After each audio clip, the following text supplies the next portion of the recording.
Good morning to all. The topic for today is gaseous exchange in humans. तो humans की जब हम बात करते हैं या हम animals की बात करते हैं तो उनमें proper जो है वो respiratory system मौजूद होता है.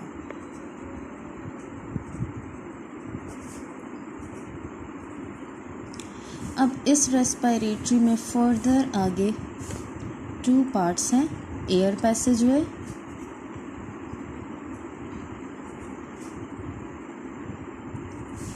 और लंग्स.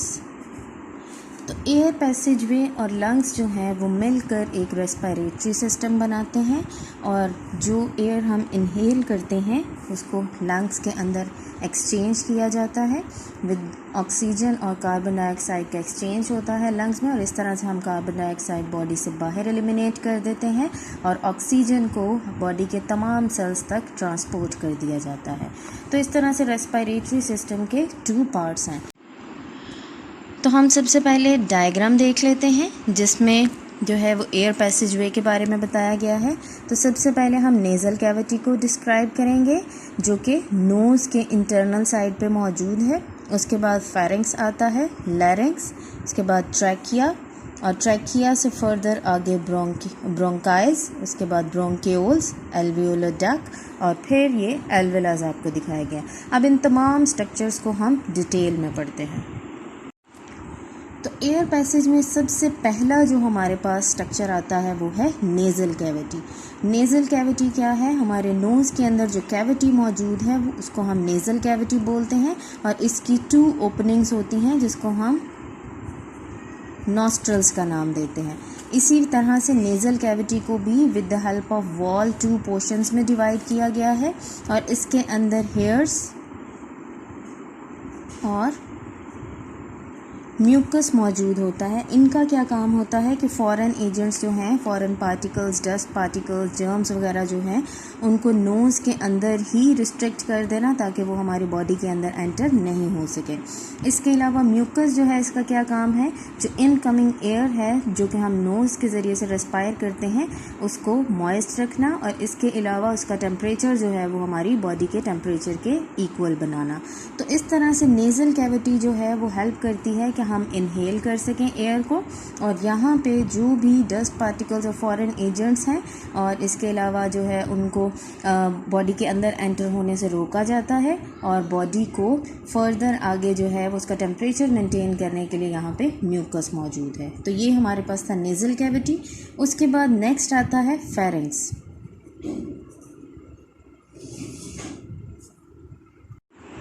तो फेरिंक्स क्या है? मस्कुलर पैसेजवे है और ये कॉमन है to both food and air. तो अगर हम बात करें ये हमारी अगर नेज़ल कैविटी है और ये ओरल कैविटी है तो फेरिंक्स जो है वो क्या होगा? दोनों के लिए कॉमन होगा. जो एयर हम नोज़ से इनहेल कर रहे हैं वो भी फेरिंक्स की तरफ ट्रांसफ़र होगी और जो फूड हम खा रहे हैं थ्रू आवर माउथ वो भी फेरिंक्स की तरफ ट्रांसफ़र होगी. ठीक है. इसके अलावा फेरिंक्स फर्दर आगे डिवाइड हो रहा है 2 पार्ट्स में जिसमें हमारे पास एसोफेगस और लैरिंक्स आता है. लैरिंक्स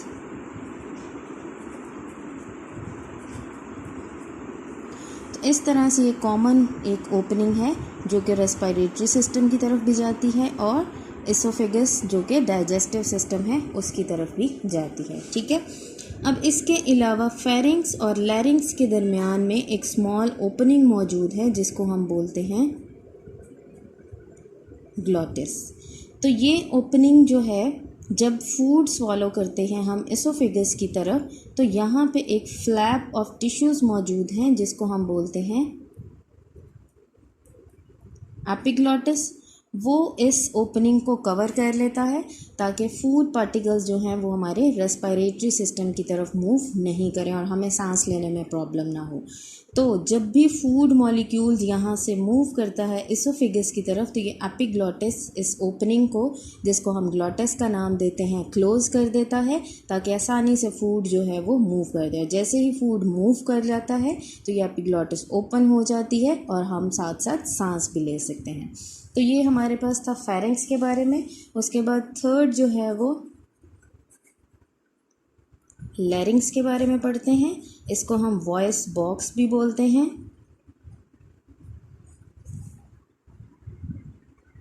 अब लैरिंग्स जो है इसका क्या काम है? साउंड प्रोड्यूस करना।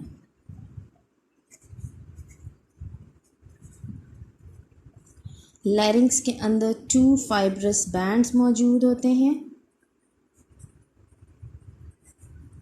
जिनको हम बोलते हैं वोकल कोड्स। तो साउंड कैसे प्रोड्यूस होता है कि जब भी एयर जो है वो इन फाइब्रस बैंड्स के साथ स्ट्राइक करती है तो उसकी सूरत में वाइब्रेशंस प्रोड्यूस होते हैं, और with the movement of our lips, with the movement of our cheeks and with the movement of our jaws, जब ये वाइब्रेशंस प्रोड्यूस होती हैं तो उस सूरत में साउंड प्रोड्यूस होता है। तो लैरिंक्स जो है ये भी कार्टिलेज का बना हुआ है। कार्टिलेज क्या होता है? Soft bone. और इसका क्या काम है कि ये साउंड प्रोड्यूस करता है with the help of vibrations. ठीक है। नेक्स्ट पार्ट आता है ट्रैकिया। ट्रैकिया को हम बोलते हैं विंड पाइप।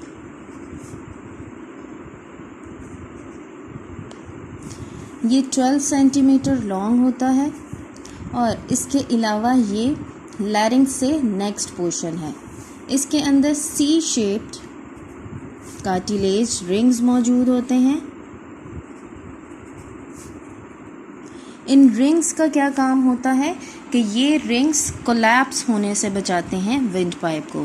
अगर एयर मूव नहीं कर रही तो उस सूरत में विंड पाइप जो है वो कोलैप्स होने से बच जाता है इन कार्टिलेज रिंग्स की वजह से।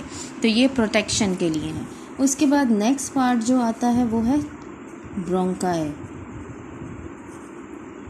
अब ब्रोंकाई जो हैं ये हमारी बॉडी में 2 ब्रोंकाई मौजूद हैं, क्योंकि हमारी बॉडी में जो लंग्स हैं उनका नंबर जो है वो 2 है। तो जैसे ही ट्रैकिया फर्दर आगे डिवाइड करता है तो ये 2 ब्रांचेस में डिवाइड करता है जिसको हम बोलते हैं ब्रोंकाई। ब्रोंकाई में भी इसी तरह से कार्टिलेज रिंग्स मौजूद होते हैं और ईच ब्रोंकाई जो है वो एक लंग के अंदर जाके ओपन होता है। ठीक है। इसके अलावा अगर हम ट्रैकिया और ब्रोंकाई की बात करें तो इनके अंदर सीलिएटेड ग्रैंड्यूलर सेल्स मौजूद होते हैं। ठीक है। उनके अंदर सेल्स के अंदर सीलियाज मौजूद हैं, हेयर लाइक स्ट्रक्चर्स मौजूद हैं। इसके अलावा वो म्यूकस सिक्रीट करते हैं कि अगर कोई फॉरेन पार्टिकल, गलती से कोई डस्ट पार्टिकल, जर्म्स वगैरह हमारी रेस्पिरेटरी सिस्टम के अंदर एंटर हो चुके हैं तो इन सीलियाज की अपवर्ड मूवमेंट और इन म्यूकस की वजह से उन डस्ट पार्टिकल्स को हमारी बॉडी में से एलिमिनेट करने का एक प्रोसेस किया जाता है, जो हम कफ के ज़रिए से जो है वो म्यूकस को बॉडी में से एलिमिनेट कर सकते हैं थ्रू आवर माउथ। ठीक है। तो इस तरह से ब्रोंकाई और जो ट्रैकिया है इसके अंदर सिलिएटेड ग्रैंड्यूलर सेल्स हैं जो कि अगर कोई फॉरेन पार्टिकल गलती से आ गया है तो उसको भी बॉडी में से एलिमिनेट कर देते हैं। नेक्स्ट क्वेश्चन है ब्रोंक्यूल्स। जब ब्रोंकाई फर्दर आगे डिवाइड करता है लंग्स में तो वो ब्रोंक्यूल्स बनाता है। ब्रोंक्यूल्स में कार्टिलेज नहीं होता क्योंकि इनका साइज़ बहुत स्मॉल हो जाता है, इसलिए इसके अंदर कार्टिलेज मौजूद नहीं होता। तो ब्रोंक्यूल्स के बाद आता है एल्वियोलर डक्ट्स। तो इन्हीं ब्रोंक्यूल्स की फर्दर आगे जो ब्रांचिंग्स हैं उनको हम बोलते हैं एल्वियोलर डक्ट्स। और एल्वियोलर डक्ट्स के बाद जो लास्ट पोर्शन आता है वो है एल्वियोलर। तो अगर ये हमारे पास एल्वियोलर डक्ट्स हैं तो इसके बाद हमारे पास कुछ इस तरह से सैक्स मौजूद होते हैं, सर्कुलर सैक्स मौजूद होते हैं जिनको हम बोलते हैं कि ये हमारे पास एल्वियोलाई के स्ट्रक्चर्स हैं। अब एल्वियोलाई जो है ये हमारे पास वो पोर्शन है जहाँ पे exchange of oxygen and carbon dioxide होता है। ये सिंगल सेल थिक होते हैं, इनमें जो एपिथेलियल सेल्स मौजूद हैं वो सिंगल सेल थिक होते हैं और यहाँ पे कैपिलरीज मौजूद होती हैं, जिसकी वजह से जो अब्जॉर्प्शन है यहाँ पे वो एक्सचेंज ऑफ गैसेस या अब्जॉर्प्शन जो है वो बहुत ही आसानी से हो जाती है। तो जो भी डीऑक्सीजनेटेड ब्लड है जिसके अंदर कार्बन डाइऑक्साइड मौजूद है उसको एक्सचेंज किया जाता है विद ऑक्सीजनेटेड ब्लड, जो कि ऑक्सीजन जिसके अंदर मौजूद होती है। तो जैसे कि हमें पता है कि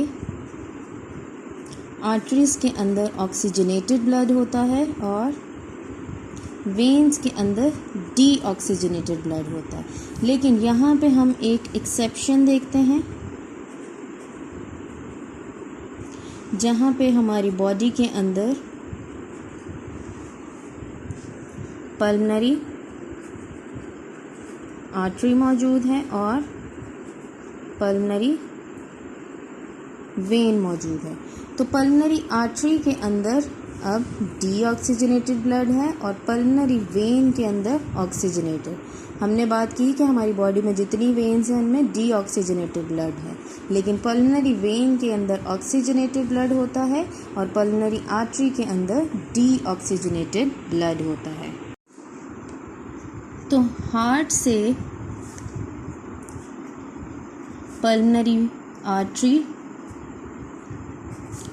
डीऑक्सीजनेटेड ब्लड को लेकर जाती है लंग्स की तरफ। ठीक है, इसमें होना तो ऑक्सीजनेटेड ब्लड चाहिए, लेकिन यहाँ से पल्मनरी आर्टरी एक्सेप्शन है, वहाँ पे डीऑक्सीजनेटेड ब्लड जो हार्ट के अंदर मौजूद है उसको लंग्स के अंदर लेके जाया जाता है। ठीक है, तो लंग्स से एल्वेलाई की तरफ लेके जाया जाता है जहाँ पे एक्सचेंज ऑफ गैसेस होता है, कार्बन डाइऑक्साइड एंड ऑक्सीजन।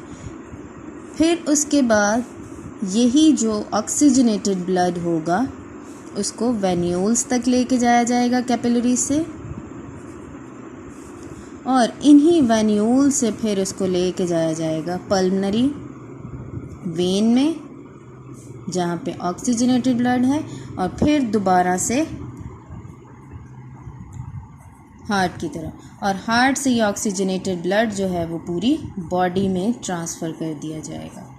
ठीक है, तो इस तरह से ये पाथवे है जिसकी मदद से डीऑक्सीजनेटेड ब्लड को एक्सचेंज किया जाता है ऑक्सीजनेटेड ब्लड के साथ और फिर उसको पूरी बॉडी में ट्रांसफ़र कर दिया जाता है। तो एल्वेलाई वो पोर्शन है जहाँ पे कैपिलरीज मौजूद हैं इसके इर्द गिर्द, और वहाँ पे एक्सचेंज ऑफ गैसेस होता है जो कि ऑक्सीजन और कार्बन डाइऑक्साइड के साथ है। अब हम देखते हैं second portion of respiratory system जो कि लंग्स है। तो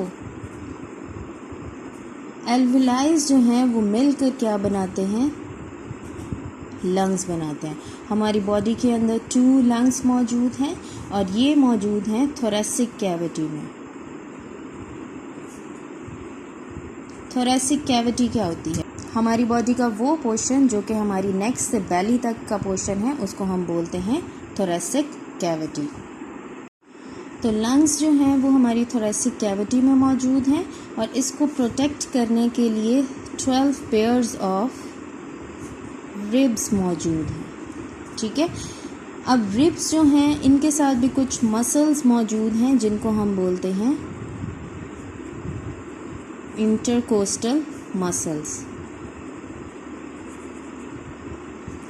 इसके अलावा जो हमारी बॉडी में लंग्स हैं इसके लिए एक और मस्कुलर स्ट्रक्चर मौजूद है जिसको हम बोलते हैं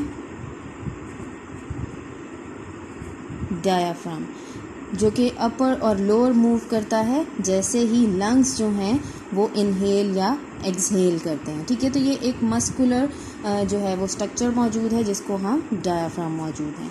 इसके अलावा जो लेफ़्ट लंग होता है वो स्मॉल इन साइज़ होता है और जो राइट लंग है वो स्लाइटली लार्जर इन साइज़ है। लेफ़्ट लंग के अंदर 2 लोब्स हैं और जो राइट लंग है इसके अंदर 3 लोब्स मौजूद हैं। ठीक है, तो इस तरह से जो है वो उसके पार्ट्स हैं जिनको हम लोब्स का नाम देते हैं। इसके अलावा जो लंग्स हैं इसके इर्द गिर्द जो है वो 2 प्रोटेक्टिव लेयर्स मौजूद हैं। इन लेयर्स को हम बोलते हैं प्लूरल मेम्ब्रेन्स।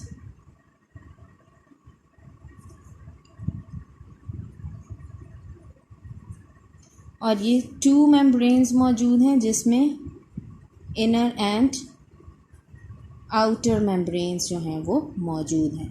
और इसके दरमियान में फ्लूइड भी मौजूद है जो कि हेल्प करता है जब लंग्स इनहेल या एक्सहेल करते हैं तो उसमें जो है वो प्रोटेक्शन और लुब्रिकेशन प्रोवाइड करता है ये फ्लूइड जो कि इन मेम्ब्रेन्स के अंदर मौजूद होता है for the protection of lungs.